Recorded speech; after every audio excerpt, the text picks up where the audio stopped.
咁啊，多謝童瑤幫我搞呢個talk 啦、分享會啦。咁我簡單介紹啦。咁我叫曹涵海，嚟自馬來西亞，嚟咗香港10幾年。咁咧大概03年嚟咗香港，咁就做 freelance 多嘅，咁就乜都做。咁我主修係做花嘅，咁就邊做嘢咁啊邊創作啦。係啦。咁咧就同時都工作期間咧都參加好多展覽啦，咁咧大概萬幾睇到。咁呢次嘅 slide show 又多咗啲嘅，不過我好快飛過啦。咁自我介紹好快咁樣，咁我讀 fine art 嘅，咁啊畫開油畫嘅。咁咧就呢個期間咧就01年就開始即係慢慢畫。咁其實你睇到我前邊嘅嘢，咁係其實同我之後嘅都有少少關係嘅，所以就俾你睇多少我嘅油畫創作啦。咁呢個係以前嘅。咁畢業之後咁啊都有開始玩陶瓷。問題㗎。咁玩完陶瓷，因為陶瓷要好多工具啊，要好多嘢，咁畢業出嚟就冇晒窯啊嗰啲，咁就攞紙黏土去創作啦。咁紙黏土當然佢有佢嘅限制啦。之後都有參加好多唔同類型嘅展覽啦，嘗試唔同嘅表達方式。咁之後03年、04年就嚟咗香港迪士尼啦，咁就做啲工程嘢比較多，咁間中有得閒少少時間先創作嘅啫，咁主要都係工作，係啦，咁就做咗2-3年，跟住又去咗杜拜做好大型嘅雕塑啦，呢啲都係發泡膠啊、包玻璃纖維啊，或者直接用水泥整啊，即係比較大型嘅工程。咁跟住翻嚟香港都有做啲 showroom 啲嘢啊，係啦，做啲比較象徵性嘅嘢，係啦。之後都會翻迪士尼再做啲其他工程。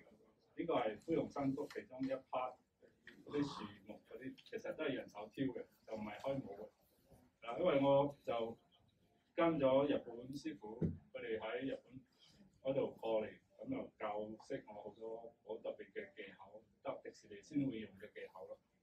因為要求好高咁樣。跟住都同時都接好多 freelance 啦，乜都做啦。咁雕刻啊，或者畫畫啊，係啦。跟住同其他機構都有合作嘅社區活動，同學生一齊做。咁就有做啲環保嘅議題啦，咁攞單車砌成一個雕塑啊，跟住都有做啲商業，即係連卡佛嗰啲商場嗰啲嘢，都有做馬賽克雕塑咁樣，係啦。跟住咁相信大家都見過我作品啦，咁好多經常好多人問你創作靈感喺邊度嚟啊？係啦。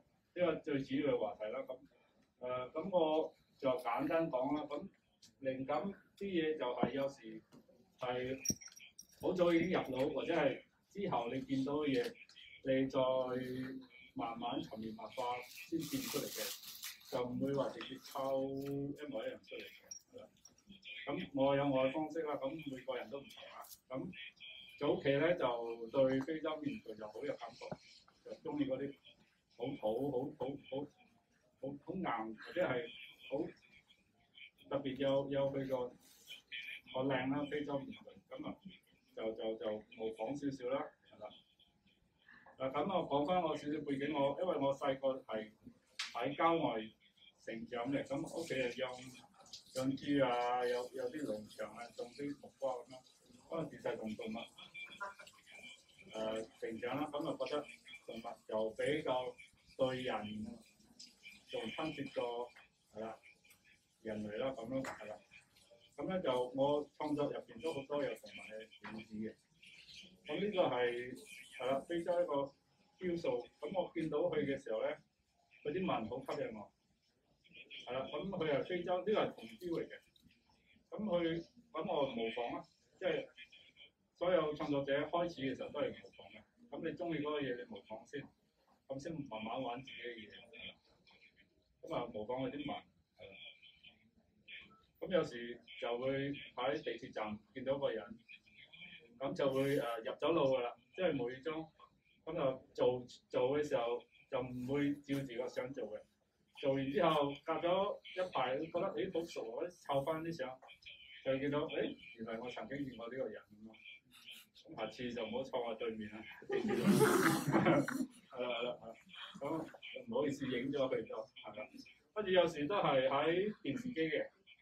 唔一定係啦，有時電視機個樣好飄，好特別，吸引我，咁我都會直接 cap 咗圖，跟住再自己構思，就唔會直接一模一樣咁做出嚟咯。或者係小朋友，係啦，咁佢嗰啲天真可愛嗰啲樣啊，咁就係攞佢嗰個情緒嘅啫，就唔係完全 copy 嘅。咁甚至乎我中意古代，我中意舊嘢。唐朝嗰啲係非常靚嘅一種美學嚟嘅，咁你會見到，如果你再深入研究咧，佢好多靜中帶動嘅嗰啲動，好生動嘅。佢雖然佢唔係好大喐，不過佢係嗰個肢體係啦，全部都係非常精彩。咁我覺得係即係攞去精髓啦。甚至乎啲係啦，因為我曾經玩過戲劇。舞台劇咁樣，咁我就知道演員嘅嗰個內心嘢。咁有時佢喺舞台上就帶人哋歡喜。咁其實有冇人諗過佢落咗台之後係咪好沮喪啊，或者係低落啊情緒咁樣個另外一面啦？咁多面向咁樣去探討佢啲嘢咯。係啦，甚至乎有啲古物係啦。都係錯清楚。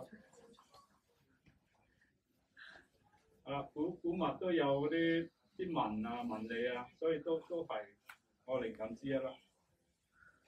之後由13年就認真去創作啦，咁就創作咗呢一批作品啦。呢個早期嘅，咁我好快咁樣俾你欣賞。係啦，因為呢個15年啦。16年，係啦。咁好多人睇過我作品都好有印象嘅。咁17年，呢一首就比較多人中意，係啦。18年，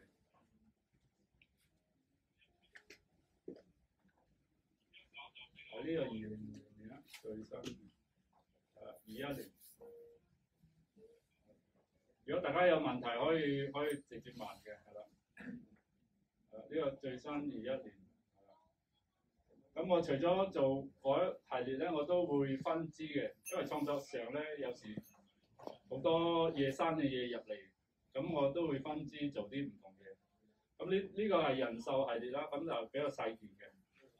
呢個就係用白瓷做，咁咧就列啲比較荒誕啊，比較怪異啊，咁因為我馬來西亞人，咁就唔係完全好中國嘅，因為又受西方影響，又當地文化，咁有少少西方，有少少中方，咁呢個人馬系列我都好中意嘅。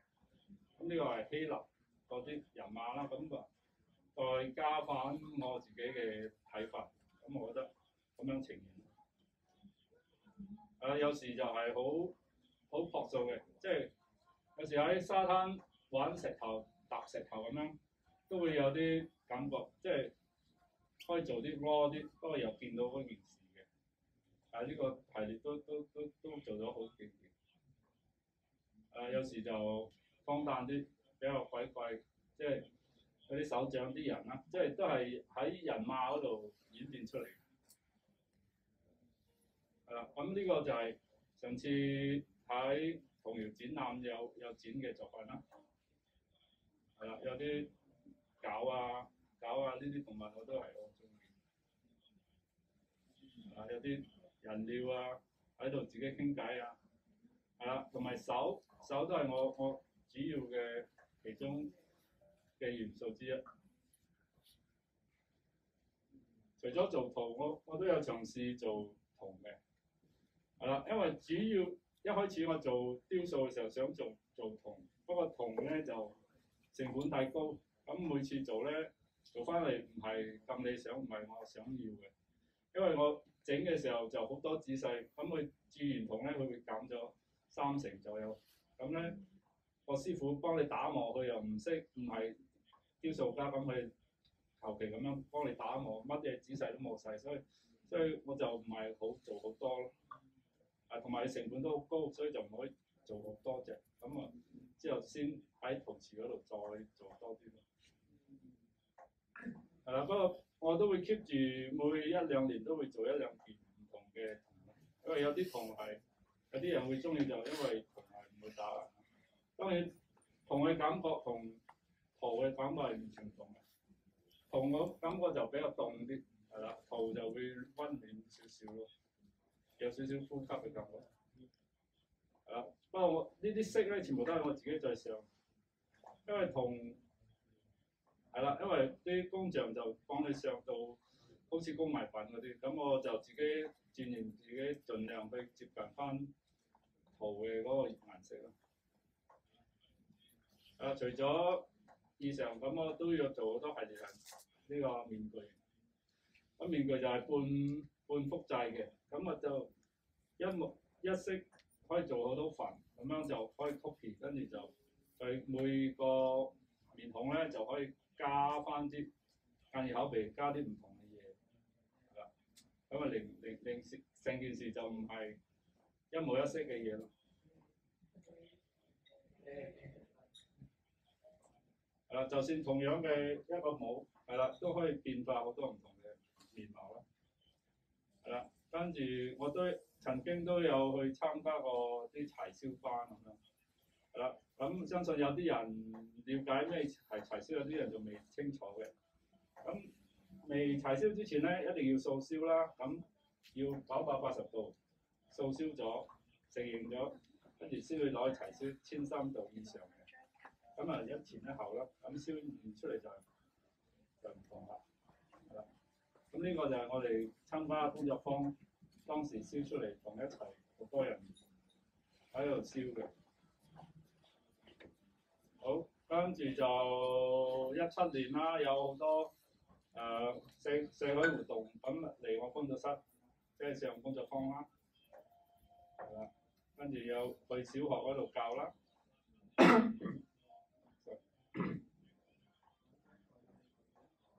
跟住最近就21年就去中學嗰度教啦。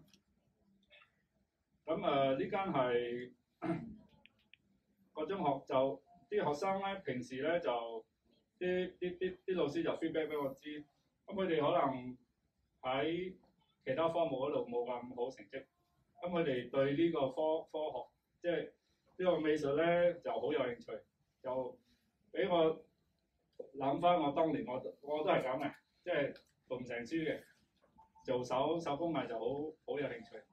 咁咧就個老師就話平時個學生扎跳就一上你堂咧就一句説話都唔出聲咁啊，好專心咁做。咁呢個都令我開心嘅，因為你可以揾到自己有中意嗰樣嘢，可以專注係啦。無論做得好唔好都好，你已經係進入嗰個狀態，你揾到你嘅開心咯。所以揾圖係好吸引，我覺得。咁我教咗佢哋都好開心，見到有外來咁樣拍串幾堂，咁俾你哋係睇到唔同嘅技巧咯。除此之外咧，就因為有童謠邀請我展覽，係啦，21年頭嘅時候，跟住就開始開班啦。咁因為我不嬲都冇正式教嘅，就係客串幾堂。咁依家咧就開咗呢個班，就有人頭班同人體班。咁當時都反應幾好，好多就爆晒。咁咧就教咗呢個上緊堂啲學生啲作品。當然有啲係已經係好多年經驗嘅陶瓷老師嚟嘅，係啦。咁我都即係教晒我所知佢哋想要知嘅嘢咯。咁每個人嘅技術都唔同啊嘛。所以我都分享。其實佢哋基本功已經好好㗎啦，有啲係啦。當然有啲係第一次做都有嘅，都做到嘅。係啦，咁有時有兒童班都有嘅，係啦。咁我就唔係經常開，咁就要湊夠人咧就可以再開咁啦。呢個係暑期班咁樣4堂。係啦，咁呢個係我其中一個學生。咁除咗嗰啲比較短期嘅，咁呢個就佢長期喺跟我學。咁咧佢係開畫嘅，咁佢咧就想將平面點樣變為立體，其實係一回事嘅。你識畫畫未必識做立體嘅嘢，係啦。所以咧就咁我一步一步慢慢教佢啦。咁每一張相咧就係1個星期咁樣。咁佢唔止9個星期嘅，咁佢之後係啦，咁就慢慢做到嗰件事出嚟啦。咁最後都好大滿足感喺呢度。咁除此之外就係啦，我都有搞啲人體雕塑班啦。咁就係平時啲人就係人體寫生畫嘅啫，咁我係立體雕塑。係啦，咁今年就多活動啦，咁就同盆景協會搞好多活動。咁咧就做啲花盆啊、花器啊，今日識一班花道啲人咁樣。就再睇下有咩火花出嚟啦，咁就做咗一批花器嘅作品咯。呢個係動物班嚟嘅，係啦。咁呢個同學就都好用心、好細心嘅。佢係讀 fashion 嘅，咁佢對陶藝都好中意。咁佢真係第一次做，咁佢都好細心咁慢慢做隻貓出嚟。係啦，除咗之外，有啲人就當然我嘅關係，有啲係中意做乜就做乜，係啦。咁有啲就唔知，咁我就會同佢講，不如你學基礎開始啦。因為有啲人嘅基礎係唔穩陣，你想做難啲嘅嘢，你會有困難啦。咁由低做起，咁做骷髏骨，跟住做肌肉，跟住做半身、全身咁樣一步步嚟咁。咁呢啲係比較長期嘅班啦。係啦，呢個就係我啲學生啲作品啦。咁呢啲全部都係喺課室嘅啲照片。係啦，有幾個有幾位都喺現場啊 ，Chris 啊、阿 Jun 同埋 Jimmy 都喺度，係啦。咁咧咁講解少少，咁我係點做嗰個過程咧？係啦，咁首先就係猜泥啦，猜到冇空氣為止啦，跟住做個條，跟住壓扁做個 slab， 跟住圍圈，跟住加第2個，係啦，跟住就開始捏眼耳口鼻啦，係啦，咁就先慢慢去畫出嚟。咁做圖一定要空心嘅，如果實心係做唔到嗰件事嘅。咁最後呢件咧就係合拼嘅，係啦，就2件合埋一齊。咁如果大家做過陶瓷都知道，上釉嘅時候睇係嗰隻色燒出嚟係第2種，係啦，燒出嚟最後係咁嘅，係啦。咁呢個比較冇咁複雜。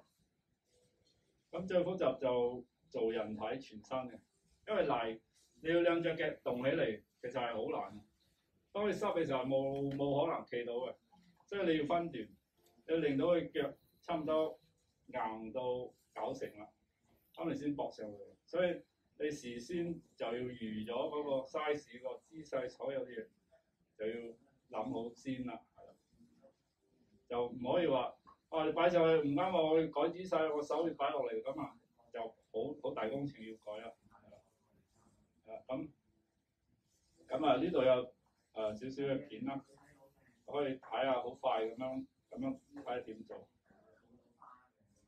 呢個做個頭嗰度，都係手捏咁樣慢慢捏上去嘅。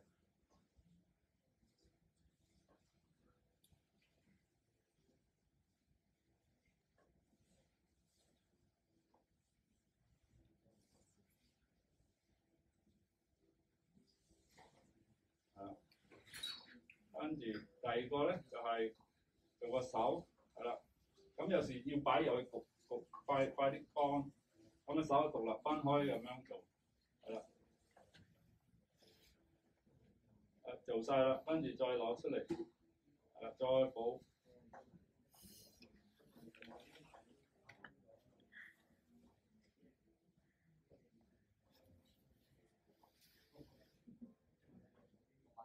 係啦，有時就要支撐攞支嘢篤住先，因為泥佢係會腍啊嘛，所以有時都要靠好多嘢嚟頂住咁樣，即係你隔幾個鐘佢慢慢收水乾咗先成型，所以呢個比較複雜嘅，就要一步一步咁做啦。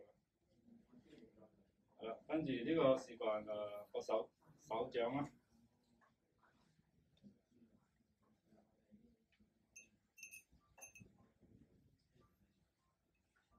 咁其實手係其實要做得好係其實都好難嘅，因為手其實係第二塊面啦，咁手佢個肢體唔同嘅姿勢咧就有唔同嘅情感表達咯，所以就佢比塊面仲複雜咯，同埋你要唔係有5隻手指就係啱嘅咯，所以你仲有比例啦、姿勢啦各方面嘅嗰個。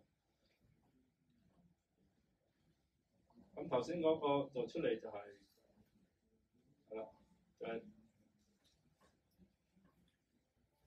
就係呢件作品啦，就係呢件呢個係第二個。咁呢個係2020年嘅作品啦，咁就用黑圖嘅。好，大家有咩意見，有咩問題嘛？到呢度係啦，咁再睇落去啦。做圖大家都知道，有時上油嘅時候咧，你哋未必知道佢出嚟嘅結果係點，所以有時都要靠估嘅。所以你都係累積經驗嘅。譬如呢個左手邊係啦，燒出嚟係咁樣嘅，係啦。咁燒出嚟呢個係15年作品啦，咁我都非常滿意嘅。咁就用 Black Mountain 做嘅，咁就出嚟效果係有驚喜嘅。我當時係因為之前係咁冇乜特別嘅，咁燒出嚟就會陶瓷嘅吸引我嘅地方就係佢燒出嚟，佢會變為好自然嘅一個色彩表現啦。咁我想問啦，呢個燒出嚟會點咧？大家知唔知咧？有冇諗過咧？乜都冇搽嘅，係啦，燒出嚟就變咁啦，係啦。點解會變咁咧？係啦，有邊個知？係啦，因為陶瓷有分高溫泥、低溫泥嘅，係